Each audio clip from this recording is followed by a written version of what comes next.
Last but not least, Alex, you are at the forefront of youth development and innovation at Viacom. What are your views on Africa's media and entertainment industries and opportunities for African entrepreneurs to potentially grow into large Pan African entertainment and new media businesses?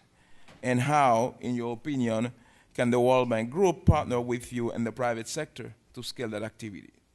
I hope everyone is listening because it's the sexiest conversation. With a sexy voice as well. So, I'm sorry, what did you say? I said I hope everyone is listening because this is a very sexy topic, talking about media and entertainment in Africa.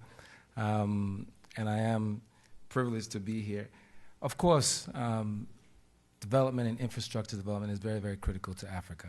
However, I think that the focus on some of those sectors, especially those that don't involve the creative space or the entertainment space, has really been a detriment to the continent, to be quite frank. However, it is an exciting time based on innovations, not only in the content creation, but on the platform space. Africa is now in a position where we are telling our own stories, and we also want to consume our own stories, which is a very, very, very important evolution to the space. There are, of course, many advantages of the media and entertainment space in Africa. It is one where understanding a large proportion of the young people that make up a large proportion of the continent are very attracted to the sector is definitely a place where you can create a lot of jobs. It does foster education and more importantly, provides a great platform for changing perceptions globally about our continent. Yes, we do have a young continent. The time for, again, looking at the sector in a much more serious way is now better than ever before. Based on more macroeconomic forces such as more stable governments, the regulation and privatization in this sector is really spurring a lot of growth.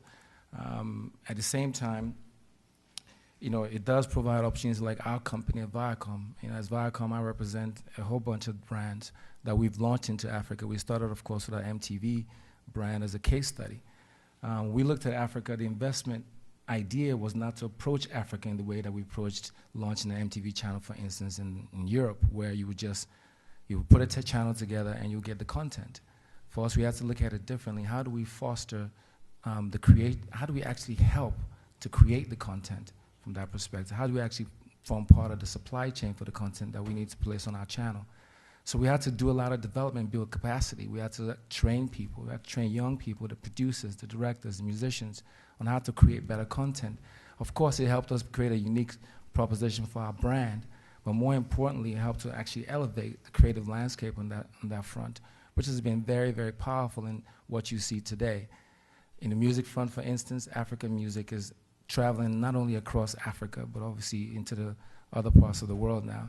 A quick anecdote, a friend of mine whose daughter is going to school and went to a party at MIT was there and saying that they're listening to African music at MIT and they're dancing to African music, which I think is quite powerful if you look at the opportunity that does exist within the music sector, even for people that want to invest in it.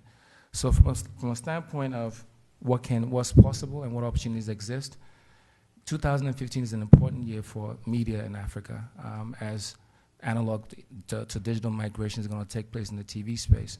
It does lend itself to a lot of investment opportunities for any entrepreneur that wants to invest in that space.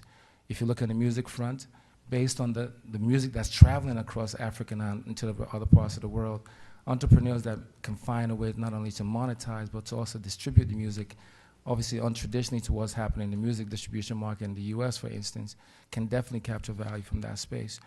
If you look in the pay TV side, for instance, a lot of companies are investing. Yes, there's a lot of success that one can find behind the multi-choice story or the NASPO story in Africa, but new companies are investing. I think it's great to see, for instance, the Monachi Group in the second round of funding get $135 million to continue to expand their business on the continent.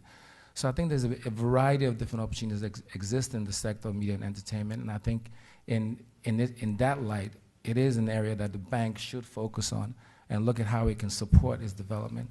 Of course, there can be a fund created by the IFC, for instance, to kind of enable entrepreneurs that want to go into the space, because it's not as easy to articulate the media and entertainment space is not as tangible as others, to be able to create and also foster the growth of the industry.